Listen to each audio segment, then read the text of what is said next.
It's really a joy to meet all of you again today. Hope all of you are fine. Hope all of you are good.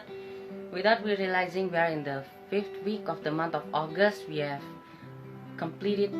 almost completed August, and I'm sure God's grace and God's mercies are there for us every day.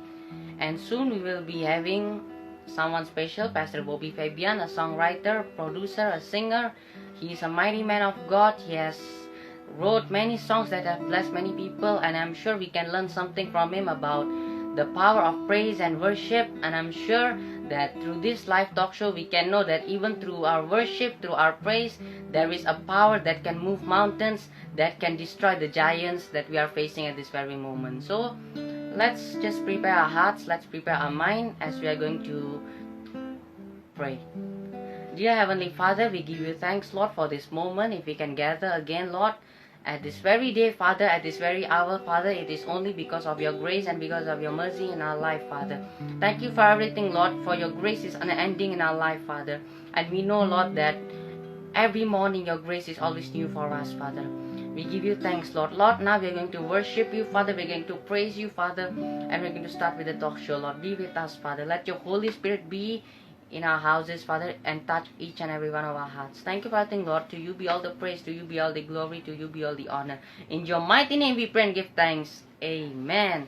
Let's prepare our hearts and let's worship the Lord, because we are made to worship him. Hallelujah. Let's worship him.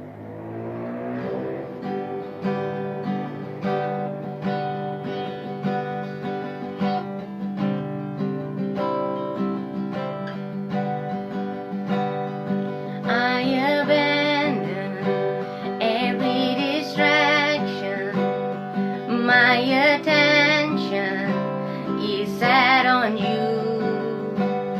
My devotion, Jesus, my portion. My affection is set on you. I was made to worship. I was made for your embrace.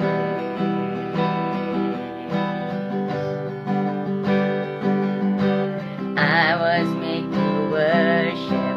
I was made to bless your name.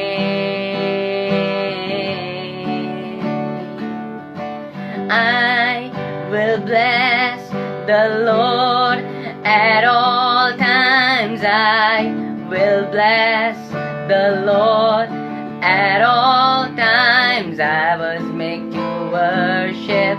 I was made to bless your name, and I will shout your praise forever. I will shout your praise forever. I was made to worship. I was made to bless your name.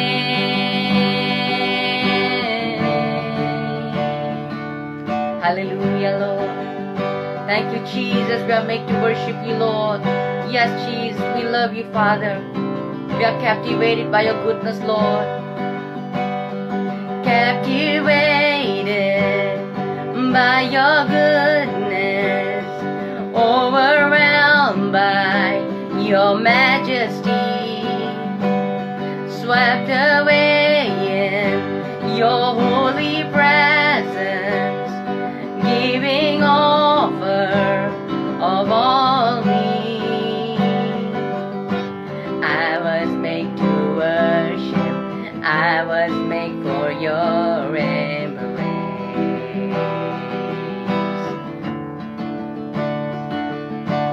I was made to worship. I was made to bless your name, and I will bless the Lord at all times. I will bless the Lord at all times. I was made to worship. I was made to bless your name,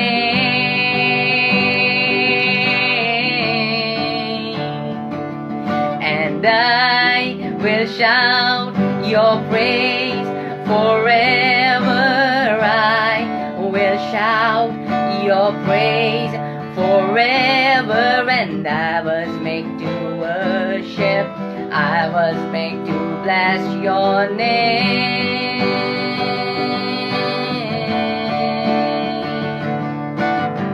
My heart and flesh cry out for you to fill me up. You satisfy me. Fill me with power and truth. Fill me with love from you. You satisfy me. My heart and flesh cry out for you to fill me up. You satisfy me. Fill me with power and truth.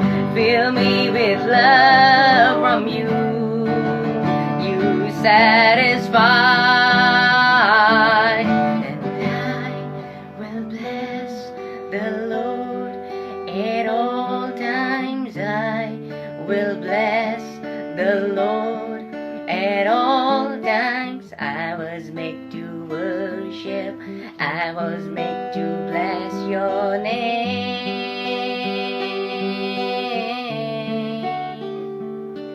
And I will shout your praise forever. I will shout your praise forever. And I was made to worship.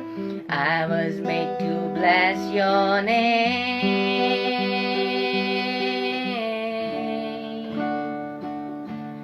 Oh, we worship you, Lord. We bless your holy name. We adore your precious name, Abba Father. We worship you, Jesus, with all of our hearts and all of our soul. We shout to your name. Shakarabatataya namase. Oriara la hariana manala namayase. We lift our hands to you. We lift our voice to you. Our heart we lift to worship you. Auranabaya shandayamo. Riakerabalana namayase karalabo. We honor your presence. Rehariara la barala namayase. We worship you, God.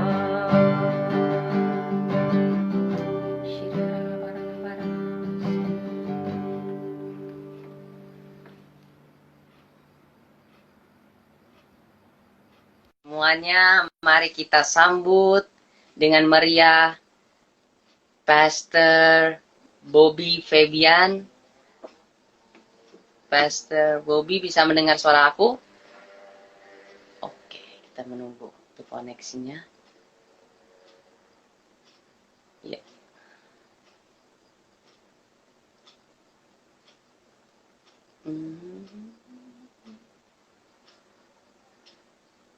Kita masih menunggu agar koneksinya dapat tersambung dan agar kita dapat berbincang-bincang with Pastor Bobby Fabian yang pasti akan memberkati kita hari ini. Let's wait. Oke. Sepertinya ada sedikit gangguan jaringan.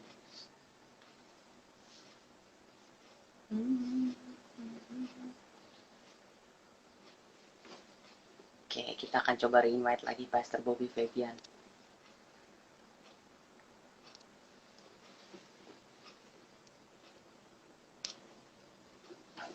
Halo Pastor, bisa mendengar suaraku?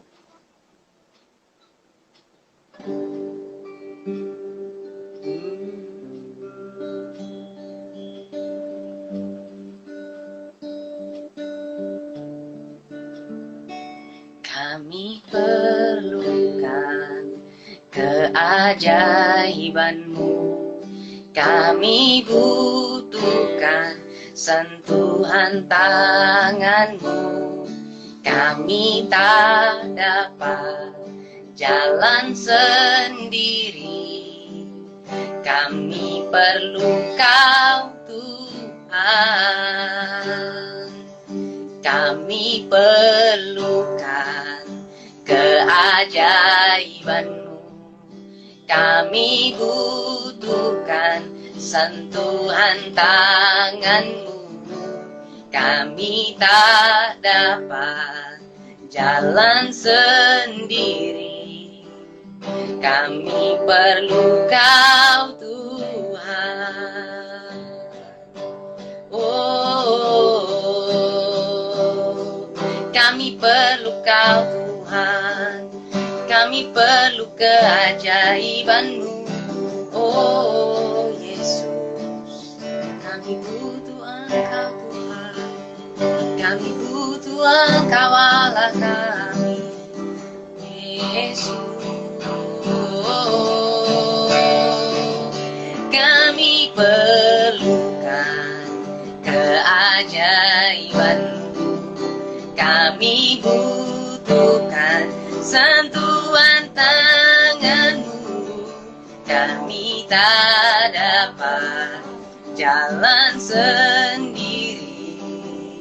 Kami perlu Kau Tuhan. Kami perlukan keajaiban-Mu. Kami butuhkan sentuhan tangan-Mu. Kami tak dapat jalan sendiri. Kami perlu Kau Tuhan.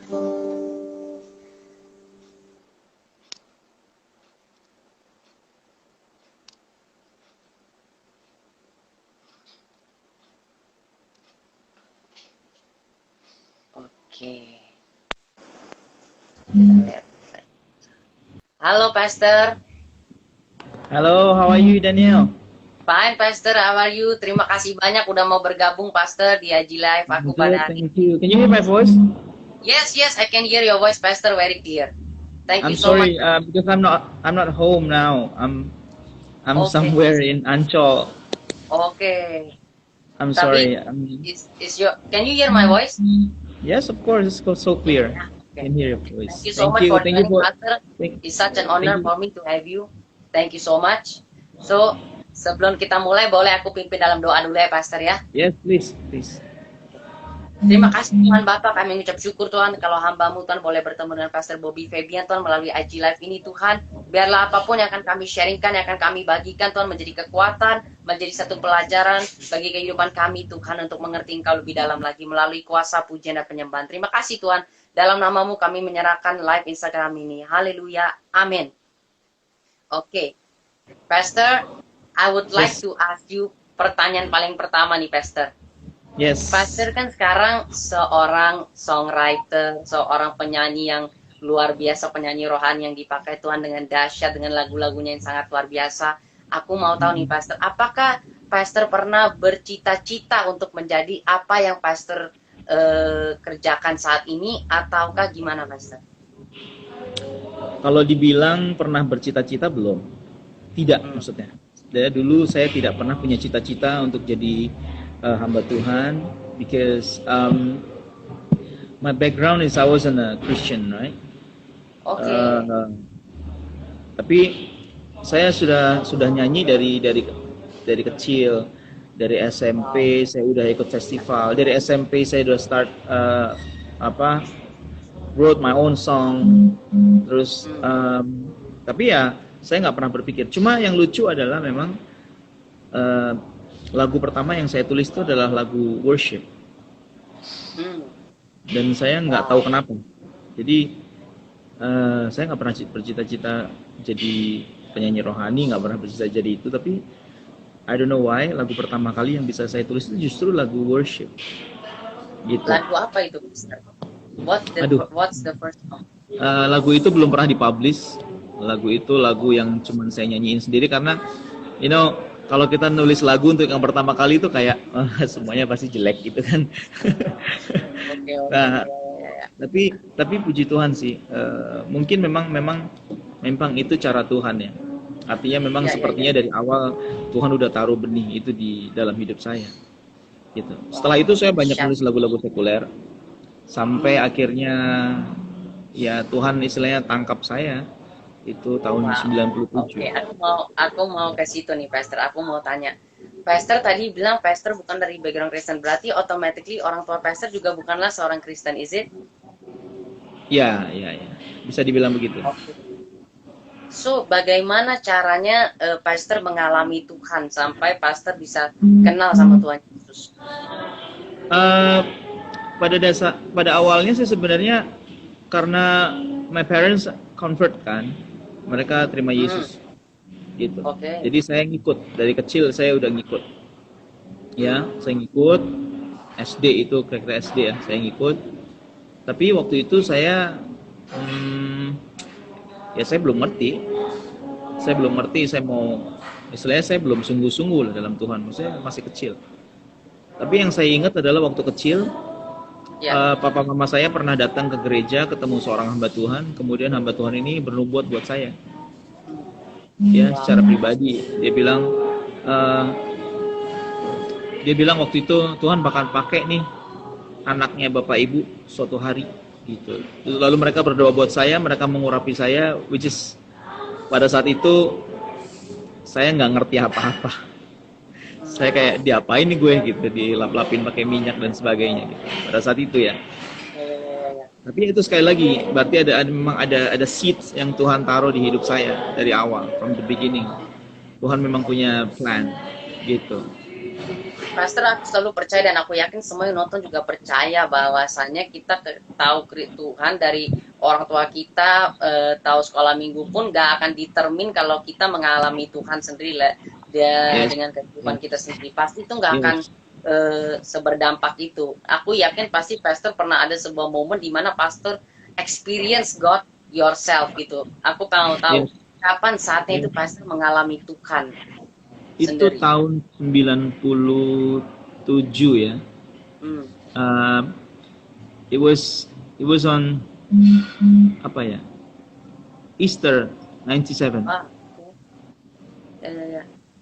Ya, Terus? jadi saya ingat waktu itu hari Jumat Agung, waktu itu hari Jumat. Iya. Saya juga nggak tahu itu out of nowhere tiba-tiba saya pengen banget ke gereja. Wah, ya. Sorry, itu awalnya dari Januari 97. Januari 97. Waktu itu ada acara Natal di kampus saya. Itu saya kuliah masih semester 3. Ya. Ada Christmas celebration di kampus. Terus kemudian kita semua ya mereka invite saya untuk nyanyi. Tapi kemudian setelah saya nyanyi, saya duduk di belakang. Terus ada anak kecil nyanyi. He was 9 I think pada saat itu ya. Terus dia nyanyi gitu. Nah, tiba-tiba waktu dia nyanyi itu tiba-tiba saya itu kayak apa ya, kayak pengen, saya itu kayak berdoa gitu dalam hati saya, Tuhan, anak ini kok polos banget sih gitu. Saya kok pengen ya punya hati yang polos kayak anak kecil ini gitu. Karena ya nggak tahu, tiba-tiba seperti Tuhan taruh kerinduan itu. Dan saya percaya itu Tuhan yang taruh. Betul. Ya. Karena setelah hari itu saya kayak apa ya? Saya kayak gimana ya? Saya kayak punya kerinduan untuk, ya nggak tahu, dia dalam hati saya seperti ada sebuah kerinduan gitu. Tapi hari-hari selanjutnya saya biasa-biasa aja. Sampai Paskah tahun 97 itu, jadi berapa bulan kemudian, Ya. itu saya tiba-tiba pengen ke gereja gitu. Tapi kerinduannya sudah Tuhan taruh beberapa bulan sebelumnya. Jadi waktu saya di gereja itu, saya dengar firman tentang penebusan, tentang penderitaan, tentang kematian Kristus, tentang bagaimana Kristus berkorban buat kita, bahwa apa yang diberikan Tuhan itu diberikan secara cuma-cuma, bukan karena terlalu murah, tapi karena terlalu mahal kita nggak bisa bayar. Ya. Makanya dia kasih buat kita. Itu yang bikin saya saat itu, saya bilang, Tuhan, saya bertobat, saya minta ampun. Saya pengen beri hidup saya buat Tuhan. Nah, itu hari Jumat. Hari Minggu saya nggak pergi ke gereja. Karena pada saat itu hari Minggu saya pikir kemarin hari Jumat mungkin saya emosi gitu. Jadi saya memutuskan untuk I rather to stay at home on Sunday watching TV gitu kan. Saya ngomong sama mama saya, "Mam, aku di rumah aja deh. Aku malas ke gereja." Kenapa? Kemarin hari Jumat semangat. Nggak tahu lah, mungkin kemarin emosi kali, saya bilang gitu. Nah, selama 3 hari, selama Jumat, Sabtu, Minggu, sebenarnya saya dalam hati saya punya big question. Yaitu waktu itu tahun 97 adalah waktu di mana papa saya bangkrut secara bisnis, bankrupt habis-habisan. Nah, saya adalah orang yang support keluarga saya. Ya kan? Nah, waktu itu pekerjaan saya adalah penyanyi kafe. Ya, jadi saya tiap hari mesti keluar malam, pulang pagi dan sebagainya.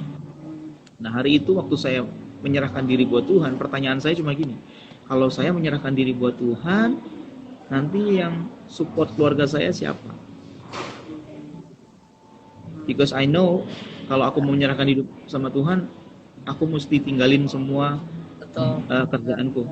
Bukan pekerjaannya yang jelek, tapi saya nggak bisa jaga diri. Benar. Ya, jadi penyanyi kafe it's okay, nggak salah. Tapi kalau itu in my case itu aku nggak bisa jaga diri. Aku pulang mabok lah, apalah kayak gitu. Ya akhirnya saya diam aja. That's why aku nggak pergi ke gereja hari Minggu karena saya bingung. Nah, hari Minggu siang mama saya pulang dari gereja, dia bawa telur Paskah. Telur Paskah ya. Ya. Lalu dia kasih saya telur Paskah. Saya waktu itu cuma bilang, "Mam, lapar nih, main makan." Itu tuh ada telur Paskah tuh, makan aja, kata mama saya gitu. Nah, waktu saya ambil telur Paskah, kemudian saya mau makan, mama saya bilang gini, "Jangan dimakan dulu, itu ada ayatnya." Jadi, biasanya telur Paskah suka ditulis-tulisin ayat. Ya, benar. Ya kan? Nah, waktu saya mau makan, itu ayat yang saya dapat itu adalah Matius 6 ayat 33. Jadi hari itu saya duduk di kamar saya udah bawa nasi, bawa telur, ya itu saya nggak jadi makan. Kenapa? Karena saya nggak tahan. Waktu saya baca ayat itu seperti Tuhan Yesus lagi duduk di sebelah saya dan menjawab pertanyaan saya. Pertanyaan saya adalah, kalau saya kasih hidup saya buat Tuhan, yang support keluarga saya siapa? Tiba-tiba Tuhan jawab dengan ayat itu. Carilah dulu kerajaan Allah dan kebenarannya, maka semuanya akan ditambahkan kepadamu. Amin. Saya nggak bohong, saya nangis dari saya baca ayat itu. Saya nggak tahu berapa lama saya nangis, saya nggak jadi makan. Semenjak itu, saya punya kekuatan untuk saya beri hidup saya buat Tuhan, dan itulah encounter yang paling kuat dalam kehidupan saya untuk saya ketemu Tuhan. Gitu Daniel. Keren. Terus tadi Pastor sempat bilang bahwa Pastor ke gereja. Berarti Pastor itu pada saat sebelum mengalami Tuhan itu ke gerejanya cuma kadang-kadang aja ya Pastor ya, nggak rutin setiap kali ibadah gitu ya Pastor ya, on off ya? Iya, saya dulu on off. Terus kalau saya ke gereja itu dulu saya suka apa sih? Jadi kalau ibadah jam 7 gitu saya datangnya 8:30. Karena saya nungguin supaya kolektornya udah lewat. Saya males sekali minta-minta. Dan saya lebih suka duduk-duduk. Kalau dulu ya gitulah, pokoknya buat saya kayak gitu-gitu biasa-biasa aja lah, nggak apa-apa lah. Yang penting udah datang. Karena dulu papa saya sering bilang, ayolah ke gereja lah, at least once a week lah, kamu ke gereja, nggak ada salahnya lah. Ya saya datang tapi cuma setengah jam. Habis itu saya pulang. Gitu. Berarti kalau ditanya dari mana, dari gereja, iya udah. Gitu. Padahal ke gereja cuma setengah jam. Setelah mengalami Tuhan itu, Pastor, apakah Pastor langsung meninggalkan pekerjaan Pastor di kafe itu atau gimana, Pastor? Yes. Setelah hari itu saya tinggalin semua. Wow. Jadi setelah hari itu saya benar-benar kayak punya kekuatan untuk bilang ke teman-teman saya, please jadwal saya di hold semua, tolong digantiin aja sama semua orang, termasuk ya beberapa kegiatan-kegiatan gitu. Sampai teman-teman saya itu beberapa datang ke rumah terus mereka bilang, what's wrong with you? mereka semua semuanya ini semuanya mempertanyakan gitu, kaget gitu, kenapa. Wow. Lalu Pastor langsung pelayanan waktu itu sebagai apa, Pastor, waktu pertama kali? No. Saya nggak langsung pelayanan. Saya hari itu benar-benar kayak memberikan hidup saya. Terus saya udah nggak peduli lagi dengan maksudnya saya udah nggak mau pelayanan mau enggak saya udah nggak pusing soal itu. Wow. Saya cuma pengen memberi hidup saya buat Tuhan. Kalaupun saya bisa nyanyi lagi buat Tuhan, ya saya nggak berpikir nyanyi di mimbar, saya nyanyi di kamar aja. Wow, dahsyat. Ya. Luar biasa. Jadi dari awal saya sendiri memang punya pemikiran bahwa ya hidup kita waktu kita menyerah buat Tuhan tuh bukan untuk aktivitas pelayanan, tapi untuk relation dengan Tuhan. That's the most important thing. We're not surrender our life just for the sake of activity. Ya. Kita menyerahkan hidup kita itu untuk sebuah relationship gitu dengan Tuhan. Wow, ya. Gitu. Lalu setelah itu apa yang Pastor lakukan setelah hari itu dan selanjutnya? Apa awalnya Pastor masuk ke dunia pelayanan itu kapan, Pastor, awalnya? Ya, saya secara natural waktu itu, maksudnya ya karena mereka minta saya untuk, maksudnya di gereja kita dulu ya, mereka minta saya untuk join, untuk untuk masuk di tim Pression Worship. Ya, saya join. Saya ini aja, saya ya secara alami aja gitu, nggak yang karena waktu sebelumnya mereka tahu saya penyanyi terus mereka nggak juga sih, biasa aja. Saya memulainya dengan pelayanan. Kalau selesai melayani angkat-angkat sound system, ya saya kerjakan semua mulai dari situ. Singers. No. Awalnya bukan singers. Awalnya saya jadi dulu ada namanya overhead projector. Do you know that? Oh, ya. OHP. Dulu tuh pakai plastik yang ditaruh di atas lampu. Mesinnya namanya OHP. Ya nanti kamu Google deh. Itu kayaknya udah terlalu dinosaurs deh. Itu lama banget. Ya, jadi dulu tugas kita tuh itu. Kayak sekarang tuh multimedia yang bagian ganti-ganti lirik di gereja. Ya. Oh, oke. Wow. Ya. Jadi mulai dari situ. Ya. Terus singers, terus kemudian worship leader. Wow. Gitu. Jadi saya ikutin aja. Nggak berpikir untuk rekaman, berpikir untuk itu, enggak sama sekali. Wow. Ada teman-teman saya pada ikutan. Ada istri saya, halo. Ada istri saya namanya Kak Lia. You can call her Kak Lia. Halo Kak Lia, salam kenal. Ada Pastor Chico. Ini ada Pastor Chico Kalalo. Wow, luar biasa.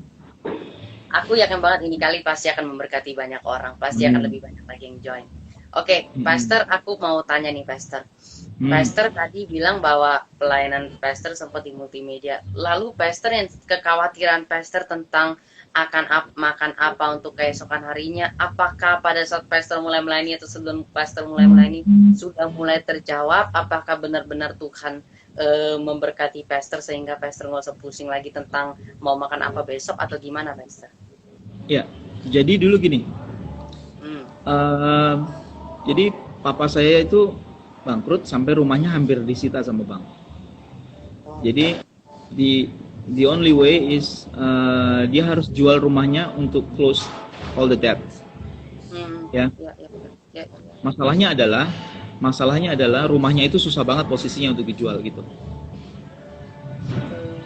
Nah, jadi locationnya itu nggak bagus lah, kira-kira gitu, susah. Oh, oke, ya, ya, oke. Ya. Nah, tapi, nah itu, Hmm. itulah Tuhan ya. Yes. Jadi itu istri saya. Wow. Jadi waktu masa-masa sebelum rumah itu bisa laku, Hmm. ya, itu Ya. masa-masa di mana saya lihat Tuhan itu bekerja luar biasa. Itu real, itu terjadi di keluarga saya dan saya bisa ngomong sampai hari ini.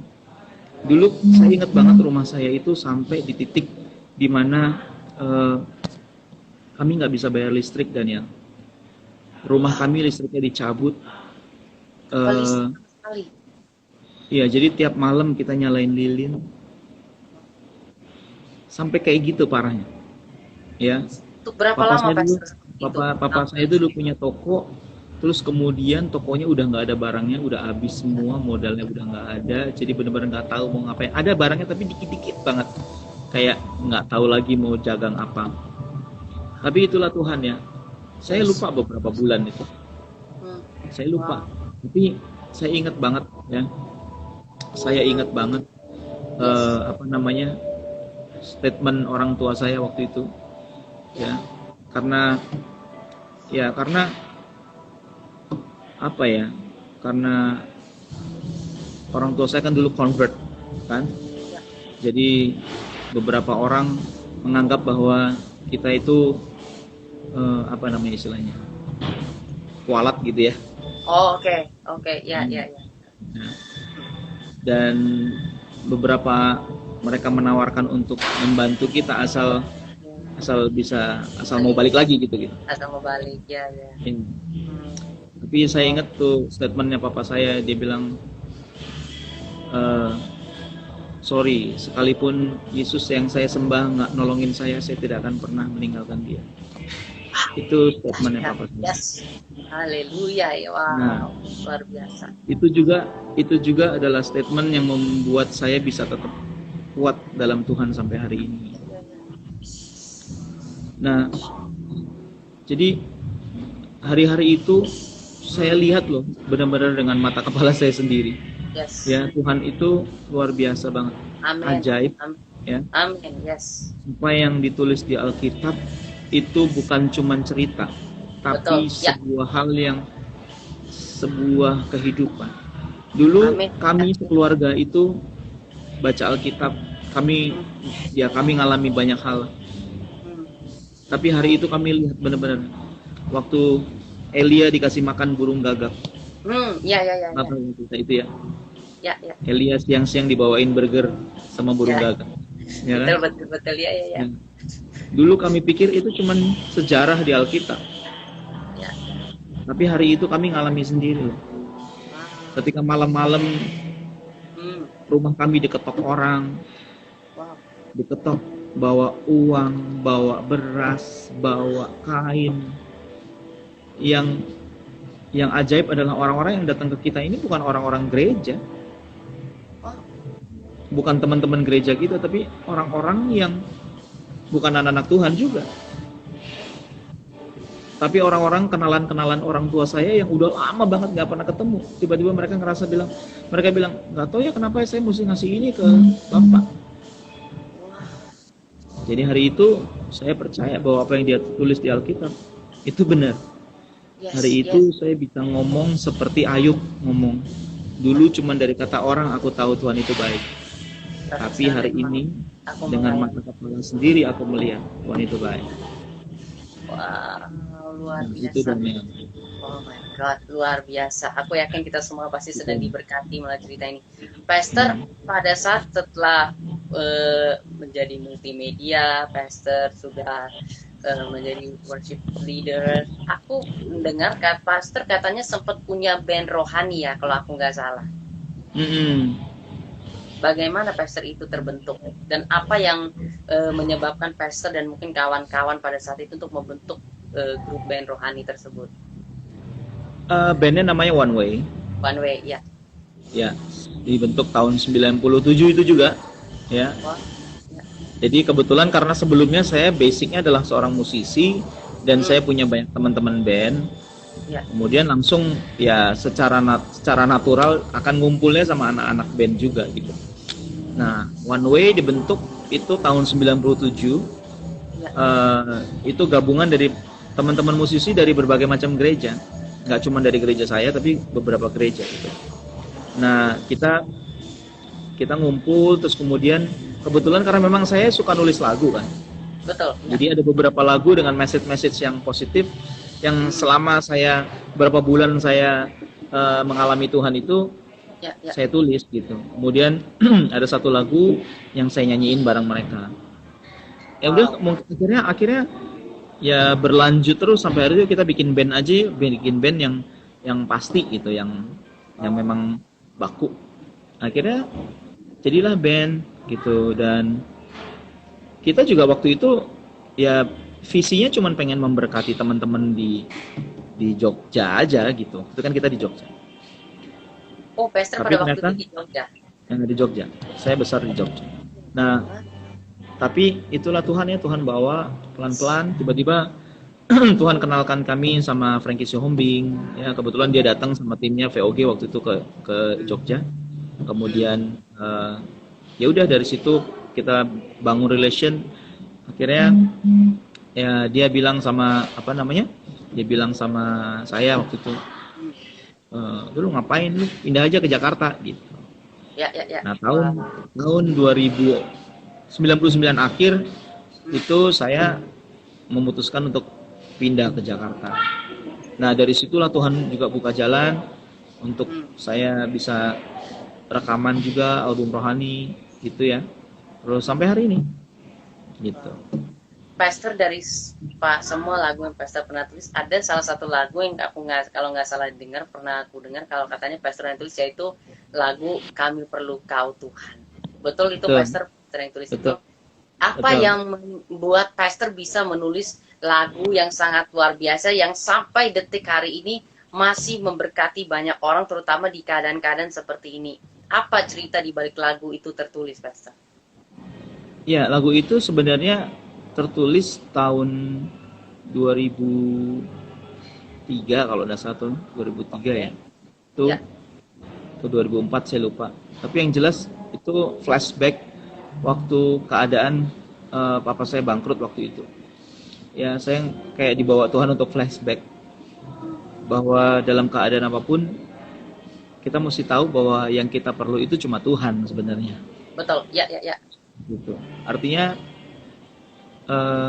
dalam keadaan yang sangat berat itu jawabannya cuma Yesus lah gitu. Artinya Yesus sebenarnya tidak perlu ditambah dengan apapun. Yesus adalah segala-galanya gitu. Segala sesuatu yang kita kerjakan boleh kita kerjakan, harus kita kerjakan, tapi tetap pengharapannya kepada Yesus, bukan pengharapannya kepada pekerjaan, bukan pengharapannya kepada uang, bukan pengharapannya kepada orang lain, tapi kepada Yesus gitu. Ada juga lagu Pastor, Kukan Berdiri di Tengah Badai. Lagu itu Pastor yang tulis juga, Pastor. Ya, pada saat itu lagu tahun 2009 mungkin ya saya tulis. Ya, itu. Jadi pada saat itu maksudnya gini, saya itu pengen banget menulis lagu-lagu worship yang apa ya, pengen banget menuliskan lagu-lagu worship yang menyatakan bahwa kita ini walaupun apapun yang terjadi, kita ini tetap kuat gitu. Kita bukan orang-orang Kristen yang cengeng gitu. Benar, yes, setuju. Yang minta-minta tolong Tuhan melulu gitu. Betul. Tapi yang maksudnya yang walaupun nggak ditolong tetap strong gitu. Benar. Gitu maksudnya. Gitu. Pastor, banyak lagu yang Pastor tulis kebanyakan sering dinyanyikan sama orang lain, bukan Pastor sendiri. Apa yang menyebabkan Pastor untuk ngasih lagu itu ke orang lain ketimbang Pastor sendiri yang menyanyikan?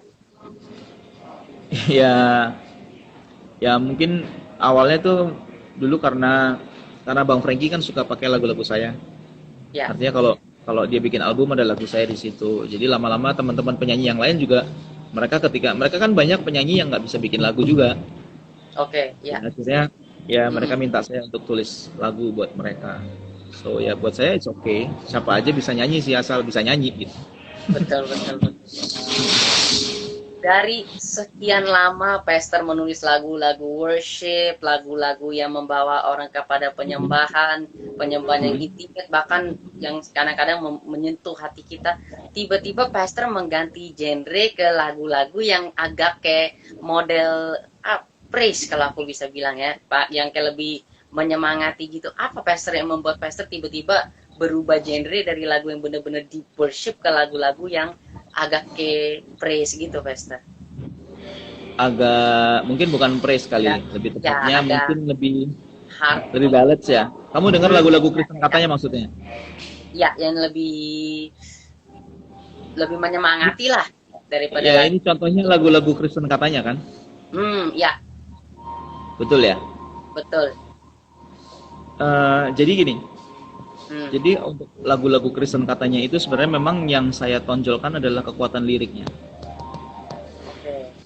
Nah, jadi kekuatan liriknya di mana saya belajar sebagai orang Kristen bahwa ada banyak hal dalam hidup saya ternyata yang secara apa namanya, yang kenyataannya itu ternyata nggak seindah yang saya omongin gitu maksudnya, ngerti nggak?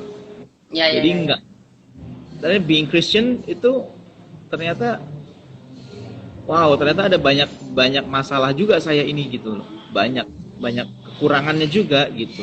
Betul, betul. Nah Ya, ya. awalnya sih saya cuma menulis apa yang saya alami. Hmm, Genrenya lebih ke ballads, memang karena untuk menyanyikan lirik-lirik yang seperti itu saya pikir lebih mudah untuk orang apa namanya, musiknya jangan terlalu jelimet lah gitu kira-kira.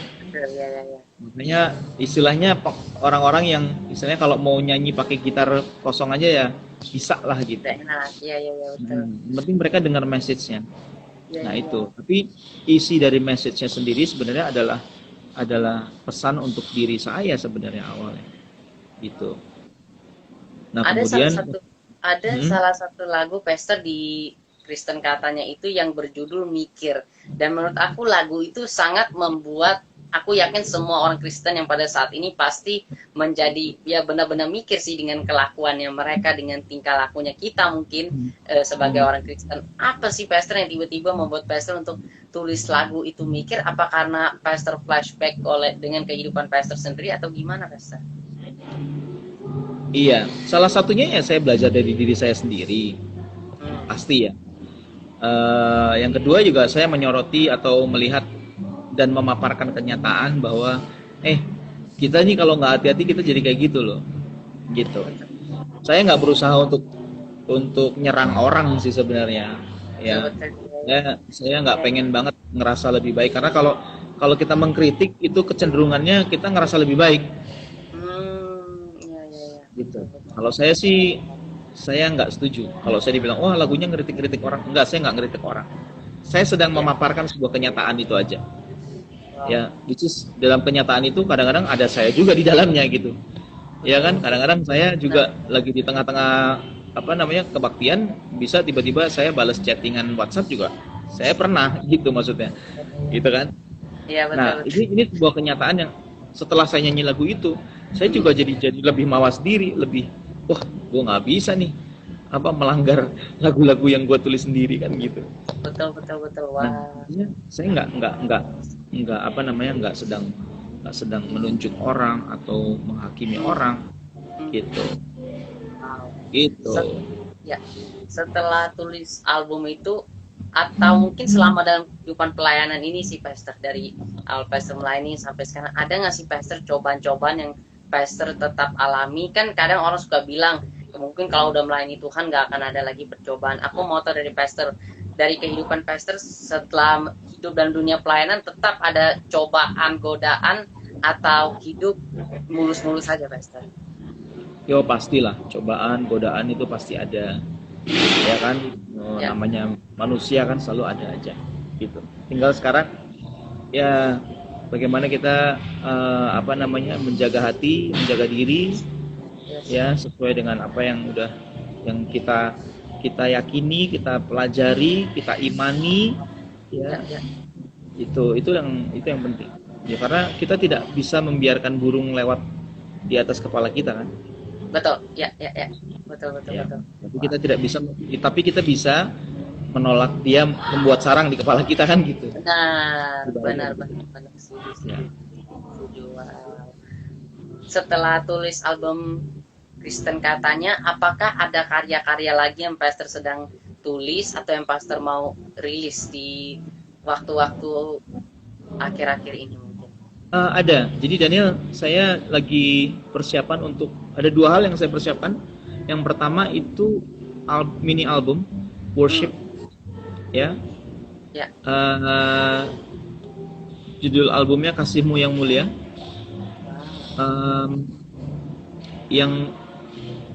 Yang album ini worship yang bicara lebih banyak tentang kasih Tuhan. Ya, saya akan banyak nyanyi tentang God's love. Kemudian God's grace dan sebagainya. Saya akan lebih banyak nyanyi tentang itu. Yang kedua itu YouTube program atau konten, YouTube konten. Itu isinya worship. Jadi music and message.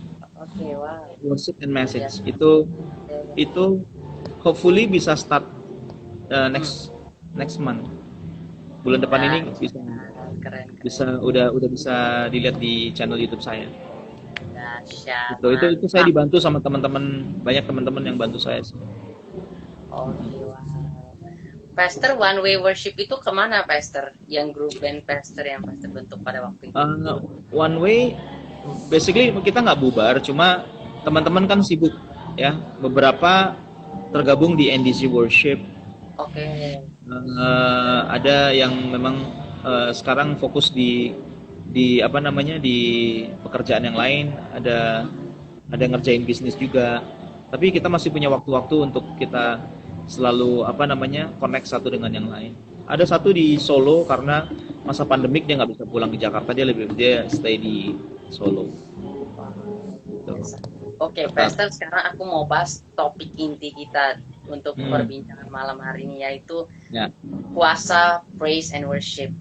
Aku mau tahu dulu nih, menurut pandangan Pastor, apakah bedanya praise sama worship? Ini yang sering sekali salah tanggapi oleh orang-orang. Seringkali mencondongkan kan praise itu lagu yang ngebeat, lagu yang ngehat, sedangkan worship lagu yang slow. Aku mau tahu kalau menurut Pastor, bedanya praise sama worship itu apa sebenarnya, Pastor?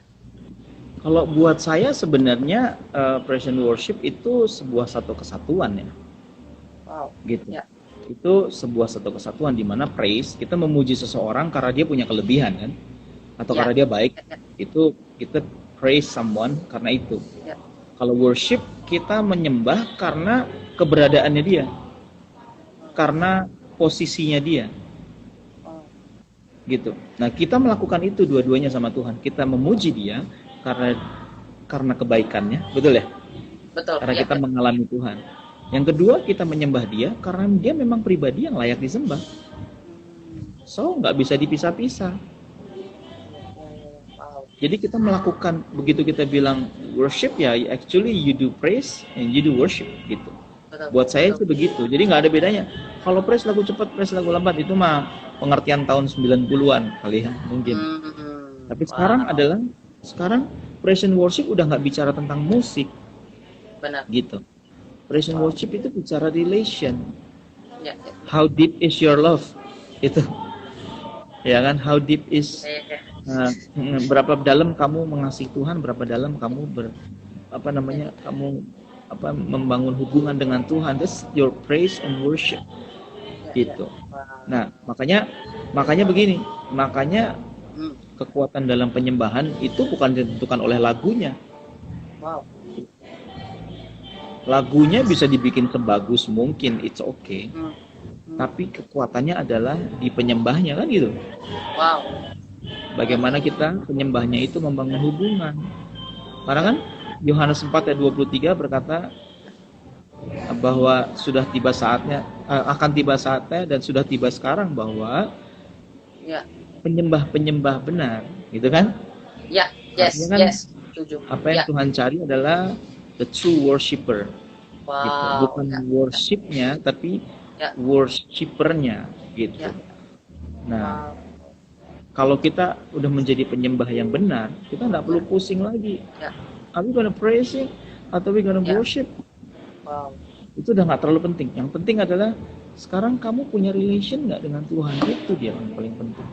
Bagaimana kita ngebangun itu? Betul. Bagaimana Tuhan itu benar-benar menjadi sebuah poros, berarti menjadi sebuah source, menjadi sebuah inti, menjadi sebuah center dalam kehidupan kita. Itu dia. Wow, luar biasa. Pastor, aku rasa sebelum kita lanjut ke lebih dalam lagi mengenai topik ini, aku rasa sepertinya kita harus sudah end dulu sebelum kita dikasih peringatan dengan berapa detik lagi. Jadi, Pastor, aku minta tolong untuk rejoin lagi ya, Pastor, ya, untuk kita bahas sedikit lagi tentang topik ini. Oke. Siap. Dan semuanya juga yang nonton, please rejoin lagi. Kita akan kembali untuk membahas topik tentang kuasanya praise and worship, jadi di mana dan apa yang bisa praise and worship itu berdampak dalam kehidupan kita, seberapa besar dampaknya. Jadi untuk semua yang penasaran, stay tune, join lagi dalam beberapa detik ke depan.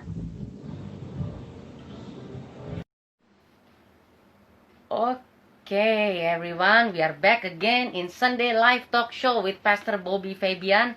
I'm sure kita lagi belajar sesuatu pada saat ini dan dalam beberapa menit belakang tadi, dan aku yakin kita masih akan mengulik atau mencari tahu lebih dalam lagi tentang seberapa besar sih power of praise and worship, kuasa dari pujian penyembahan itu, dan apa dampaknya kalau kita melakukan praise and worship.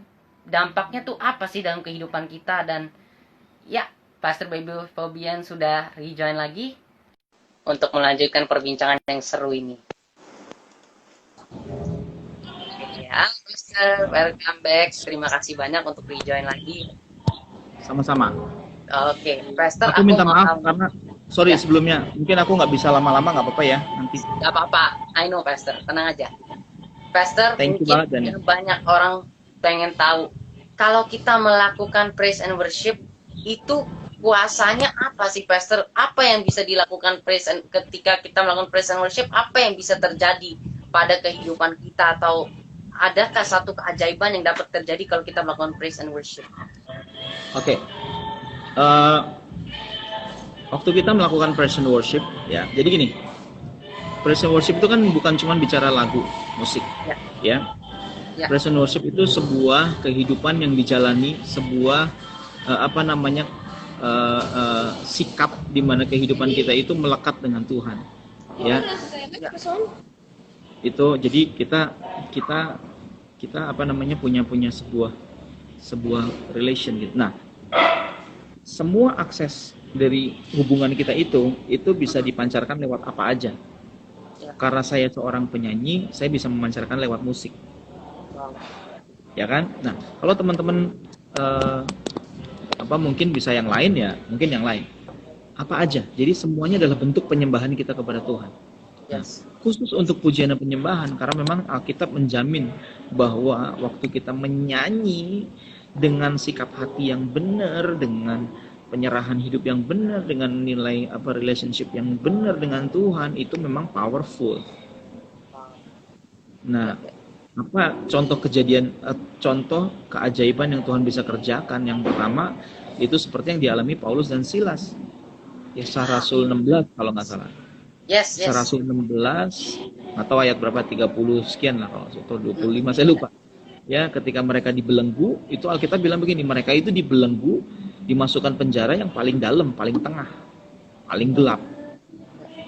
Ya kan, ketika kehidupan kita ada dalam titik paling gelap, paling rendah, paling susah untuk lepas, ya kan, ayo bangun penyembahan kita, ya. Karena penyembahan kita benar-benar bisa mendobrak itu. Kita mencatat pada saat mereka menyanyi menyembah Tuhan, itu penjara berguncang,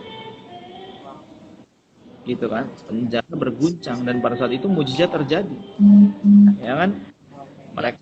Mereka tetap ada, mereka lepas dari itu, walaupun mereka juga enggak take for granted, mereka juga enggak terus langsung aji mumpung, enggak, mereka tetap stay di situ. Betul. Bener ya? Benar. Tetap stay di situ sampai ketika kepala penjara bilang, aduh mampus gue, aduh udah saya bunuh diri aja deh, gitu kan waktu itu.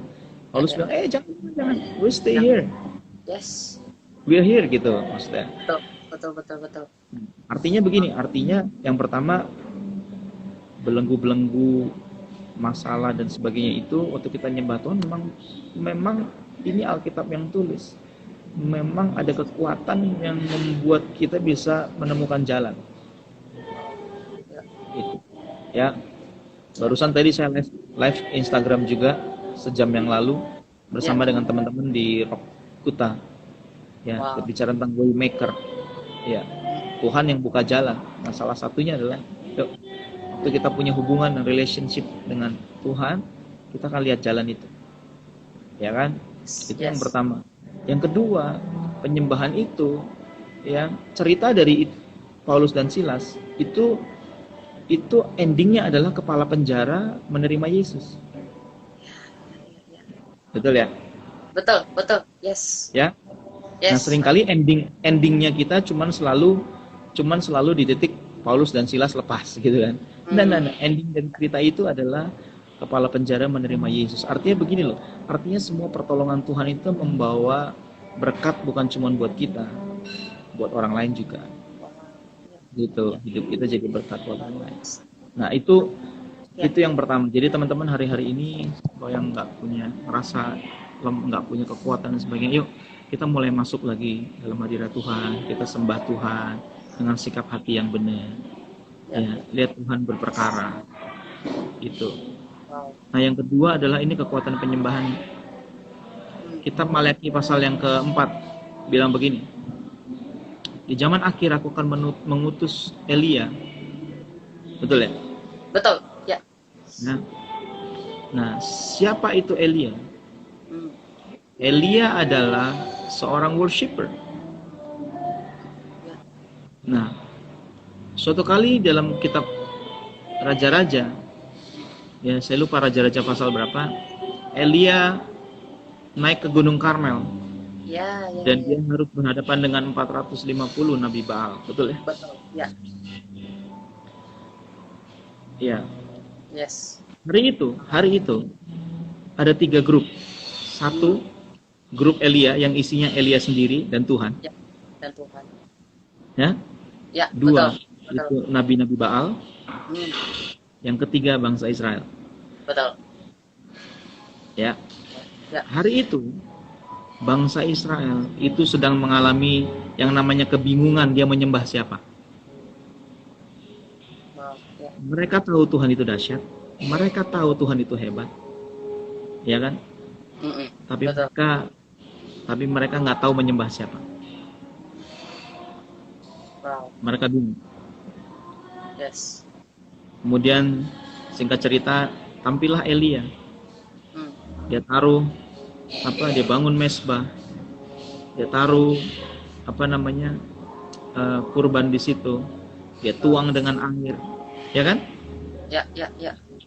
Lalu dia mulai menyembah Tuhan. Waktu dia menyebut nama Tuhan, api turun dari langit membakar habis semua persembahan. Yes. Dari situ ketika api turun dari langit, mata sebuah bangsa terbuka. Ya. Mata bangsa Israel terbuka bahwa Dialah Tuhan yang sesungguhnya.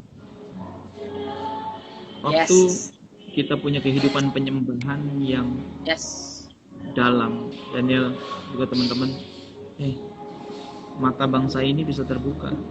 Amin. Mata bangsa terbuka. Amin. Jadi saya berdoa supaya kita semua mengejar level penyembahan yang seperti ini. Artinya bukan mengejar untuk jadi prestasi, bukan. Betul. Tapi kita hidupi penyembahan yang sampai di level ini. Bukan cuman penyembahan yang membebaskan kita dari cuman masalah-masalah kita, bukan. Itu level pertama. Tapi penyembahan yang membebaskan masalah-masalah orang, penyembahan yang membuka mata bangsa bahwa Yesus adalah Tuhan. Amin. Wow. Itu dia. Wow, luar biasa sekali sharingnya dari Pastor Bobby Fabian. Pastor, sebelum kita menutup dan sebelum aku minta tolong Pastor untuk berdoa bagi setiap kita yang nonton saat hari ini izinkan aku merangkum sedikit dari pembicaraan kita ya Pastor, dari awal mungkin bagi kalau yang ada belum join. Jadi intinya adalah teman-teman semua, saudara semua yang kukasih dalam Tuhan, intinya adalah yang poin pertama adalah kita dapat menerima Tuhan dengan berbagai cara yang ajaib. God can call us even when we are in the darkest moment of our life, even when we are dalam satu lubang yang sangat jauh, yang sangat terpencil dari segalanya. Tuhan dapat tetap memanggil kita dari manapun, karena cara Tuhan untuk memanggil kita sangat ajaib dan sangat heran. Dan kita nggak perlu khawatir untuk apapun juga untuk hari esok. We don't need to worry about too many things. Kita nggak perlu terlalu banyak khawatir tentang berbagai apapun juga apa yang akan terjadi tahun depan, bulan depan, atau hari esok. Tetapi kita hanya perlu percaya sama Tuhan, karena kalau kita mencari kerajaannya dan kebenarannya, semuanya pasti akan ditambahkan kepada kita, termasuk berkat-berkat yang berlimpah. Dan poin yang ketiga adalah kita punya Tuhan yang adalah waymaker. Our God is more greater than any of the idols in this world, than any of the gods in this world. Nabi-nabi Baal itu pada waktu itu diorang sampai melukai diri mereka, mereka sampai hancurin diri mereka pakai pisau, sampai darah-darah bercucuran, tetapi their God didn't come at all. Even they hurt themselves also, Tuhan mereka tidak datang sama sekali untuk mendengarkan mereka. Tetapi Elia, when Elia just call to the Lord, langsung Tuhan datang pada waktu itu, apinya turun dan korban persembahan itu pun langsung dibakar oleh api yang datangnya daripada Tuhan. Jadi kita nggak perlu khawatir Tuhan orang lain mungkin nggak akan dapat menyelamatkan mereka, tetapi Tuhan kita akan dapat menyelamatkan kita, dan Dia adalah waymaker yang sejati, Dia adalah miracle worker, dan Dia akan membuat sesuatu yang ajaib untuk kita, dan kita pasti akan melewati setiap persoalan dalam kehidupan kita dengan iman bersama dengan Tuhan. Amen. Pastor Bobby Fabian, atas nama semua yang nonton hari ini dan atas nama diri aku pribadi, aku mengucapkan banyak terima kasih untuk waktunya. Sebuah kehormatan dapat berbicara dengan Pastor. Semoga nanti kapan kita bisa bertemu lagi dan kita bisa dapat berbincang lagi. Pastor, boleh Pastor berdoa buat semua yang nonton hari ini? Boleh, yuk kita berdoa. Bapa yang baik, terima kasih untuk berkat-Mu hari ini, untuk pesan Tuhan buat setiap kami. Tuhan Yesus, biar ini yang kami kejar dalam kehidupan kami, membangun hubungan dengan Engkau, mengutamakan Engkau, meletakkan Engkau menjadi poros, sumber, dan center dalam kehidupan kami. Dalam apapun yang kami hadapi, dalam apapun yang kami ambil, keputusan apapun, Tuhan tetap Engkau adalah yang terpenting dalam kehidupan kami. Terima kasih, ampuni kami kalau selama ini kami berdiri terlalu jauh dengan Engkau, atau kami mungkin nggak peduli dengan Engkau. Tuhan, kami mau kembali, ya, supaya kami membangun relationship dengan Engkau, sehingga setiap pujian nyanyian kami berdampak. Penyembahan kami bukan cuma jadi lagu, bukan cuma jadi nyanyian, tapi menjadi sebuah kuasa yang mampu menghancurkan semua penghalang, semua rantai-rantai masalah-masalah kehidupan kami, bahkan orang lain.